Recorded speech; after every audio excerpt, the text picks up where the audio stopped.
हलचल TV network और आप देख रहे हैं हलचल टीवी न्यूज़।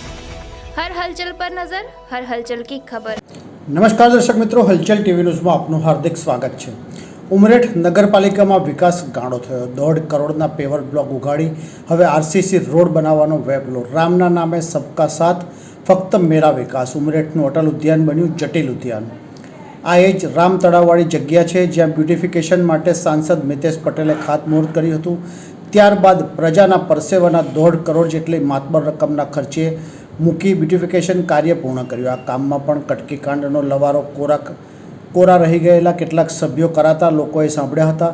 એ જગ્યા ધારાસભ્ય ગોવિંદભાઈના હસ્તે અટલ ઉદ્યાનના નામે ખુલ્લી મુકાઈ। અહીં ચકડોળ ચલાવવાના કમિશન કાંડ ચગ્યું તો ઉમરેઠની પ્રજા છેતરાઈ, તોય વળી પાછા 26 લાખના ખર્ચે સીસી રોડ બનાવાયા। ઉમરેઠ નગરપાલિકા દ્વારા અત્રેના રામ તળાવ ફરતે નગરજનોને હરવા ફરવાના લોલીપોપના નામે થોડા વર્ષ અગાઉ સરકારી કામે અને પ્રજાના પરસેવીના કમાણીના ટેક્સના રૂપિયાના ભોગે અંદાજિત રૂપિયા 1.5 કરોડના ખર્ચે પેવર બ્લોક બેસાડવામાં આવ્યા હતા।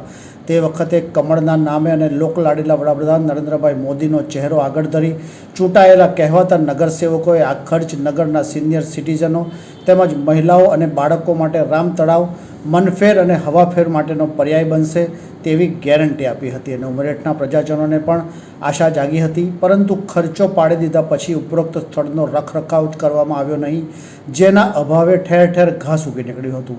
તેનો લાભ લઈ આ સ્થાને સીસી રોડ બનાવવાનો મનગઢત નિર્ણય લેવાયો અને આ કામની માગણી થતાં તાજેતરમાં આરોગ્ય મંત્રી દ્વારા કરાયેલા ઈ મુહૂર્તમાં રામ તળાવ ફરતે સીસી રોડ બનાવવાનું મંજૂર કરાવ્યું। આમ રામના નામે પ્રજાજનોના નાણાં વેડફવાનું કામ સત્તાધીશોને મળી ગયું।